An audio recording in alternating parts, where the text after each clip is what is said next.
Every political season, voters and reporters are pummeled with polls. So-and-so is leading so-and-so, but if he faces him, he's closer than she is. It can be very confusing. Jennifer Dineen is director of UConn's Graduate Program in Survey Research at the Department of Public Policy at the university's Hartford campus. Jennifer, thanks for being here. Thanks for having me. So there is a real science to polling, isn't there? There certainly is. Tell us, what should people know about polls? Well, there's a lot of things that I think that people should consider when they're looking at the volume that's about to come at them. First of all, who's being polled? So what's the population? When we're talking about election polls, is it all registered voters? Is it the general population? Is it likely voters? Right now it's a little early to talk to likely voters, but as we get closer to November, that's going to matter quite a bit in terms of how predictive those polls might be.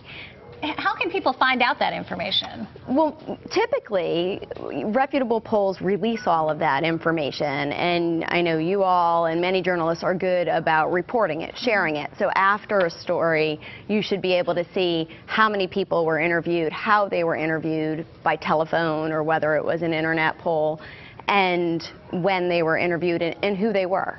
So the big questions for people at home to be asking are who was interviewed, right. And I guess by whom? By whom, but also context, I think, matters a lot. And so was there something that happened, recently that gave a particular candidate or side or issue a lot of buzz?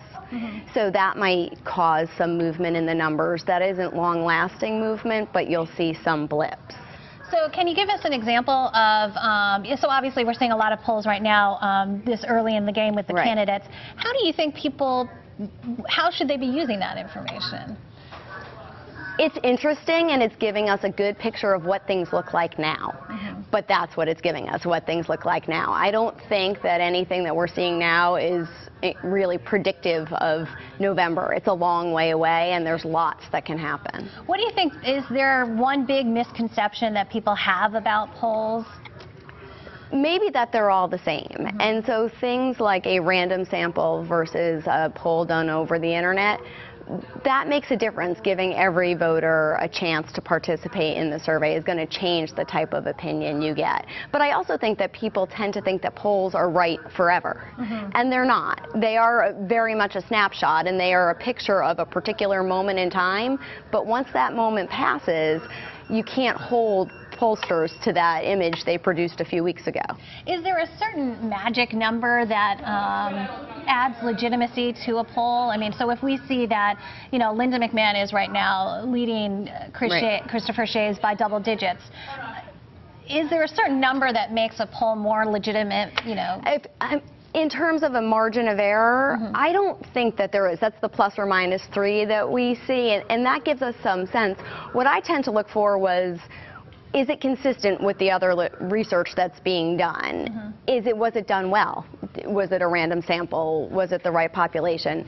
Did every voter have a chance to participate, or at least be selected to participate would be a better way to say it. There's lots of different sources of error, so if we get too hung up on just the margin of error, it can make us overlook other things that matter, I think, quite a bit. Something that reporters always get into a lot is the wording of the questions. Yes. And how that might affect an answer by someone. It's very important. I mean, when you're looking at horse race questions and candidates, giving people the option to be undecided, especially this far out, is super critical. If you're looking at people's opinions about a proposal or a policy, are we asking people about proposals or policies where they don't have all the information themselves? And so are we asking them to have an opinion on something that they haven't been privy to everything you would need to have that opinion? It's also difficult, I find, because everybody spins the results a certain way, and so you might look at a poll and think, oh, well, this is the result, and then you get a press release from someone, and it's completely different than what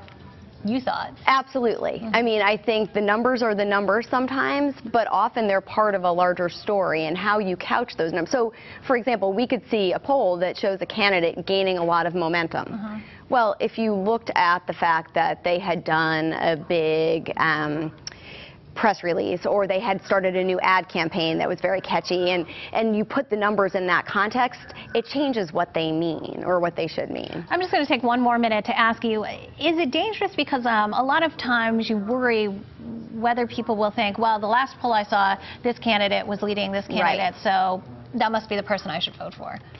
Yeah, there's two. There's the bandwagon effect, so we get on board with the winner, or there's the underdog effect, which people talk about, like, let's rally behind our candidate.